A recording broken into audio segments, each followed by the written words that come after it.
Hello, I'm Charlie. And I'm Josh.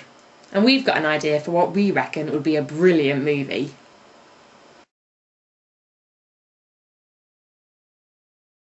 So here's a question for you. What awesome hobby has nobody taken an interest in for the past 20 years? That's right, skating.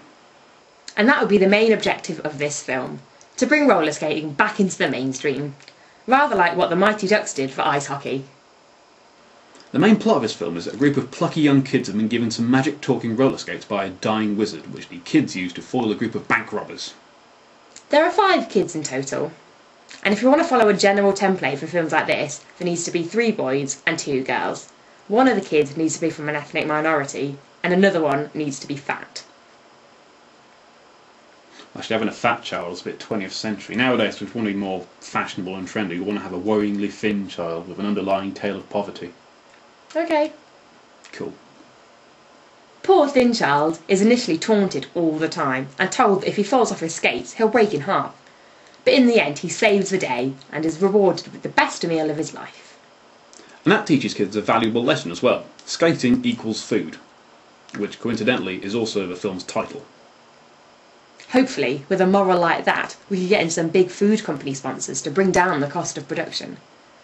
Preferably from a British beef company, as we'd quite like to bring British beef back into the limelight after that mad cow scare. And we'd also like to bring back the word outrageous, because nobody uses that anymore. So that's the main plot of the film, and these are the characters. The main character is an incredibly cool boy who wears shades and a cap on backwards, and all the other kids do what he says. His name's CJ, or BJ, or DJ, or something like that, and he doubles up as a really hot exchange student who plays an important role in society before he's tearfully whisked away, having left his mark on what was once a very dull high school.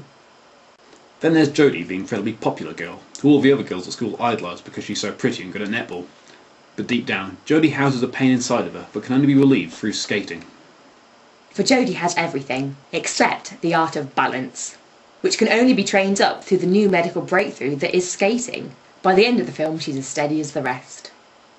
Jodie also has a pushy mother who's embarrassed by Jodie's lack of balance whenever she meets the other mums at the hair salon. It later transpires that Jodie's lack of balance is hereditary, and her mum secretly suffered from it as well. Deep down, she resents the fact that Jodie's getting better through skating, while she had to go through the pain and rigmarole of a head transplant. The good thing about that is, we're exploring the characters' pasts, and the Academy Awards love stuff like that. The third character is Bethany, who secretly works for the government and keeps dropping subliminal messages to the kids, only to be foiled at the end. So a typical Bethany line would be, "Hey Jodie, do you fancy joining the army? Going for a skate?" The next character is Curly, the poor, thin, malnourished child we mentioned earlier. He's also from an ethnic minority, so, as in all Hollywood films, he's either branded incredibly dumb, or he's the first to die, or both. Because of his hunger and malnutrition, Curly hallucinates and is taunted by a talking cow that only he can see. The cow, who addresses himself as Jenkins, wears a bowler hat and a Union Jack waistcoat. That's so everyone knows he's British beef. He also wears a diamond earring to subtly symbolise how the entire film is being sponsored by a beef company. And he smokes a cigar. The fifth and final character is Butch, the school bully, who is transformed from a lumbering blockhead to a gentle giant by the overwhelming love and goodness shown to him by the magic talking skates. So those are the good guys. But who are the bad guys? Well, there are 3 of them. Their leader is Greg, whose defining characteristic is that he wears a green bobble hat in any weather. Then there's Bill, who has a big nose, and always wears a red anorak. Finally, there's Sam, Bill's younger brother.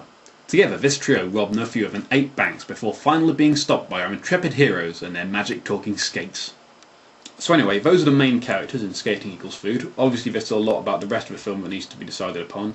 The settings, for example, the wardrobe, the soundtrack, and, the script. Since Josh and I are far too lazy to do any of this stuff ourselves, we'd like to offer it over to you. If you were directing this film, what would you like to see these mad, crazy roller skating kids do in a film that will never be made? For example, maybe you think that each pair of magic talking roller skates should give the wearer a superhuman power. Or maybe you'd like the soundtrack to be written by a badly drawn boy.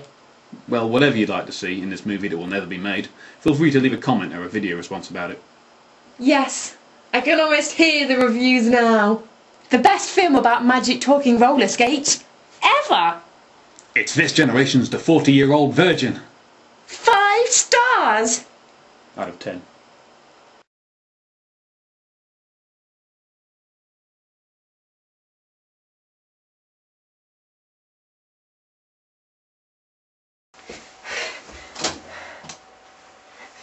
Gee whiz, Butch. How are we going to stop those bank robbers now?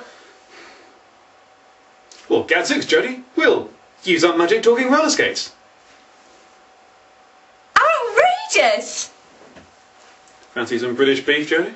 I do, Butch. It's perfect for my calorie-controlled diet.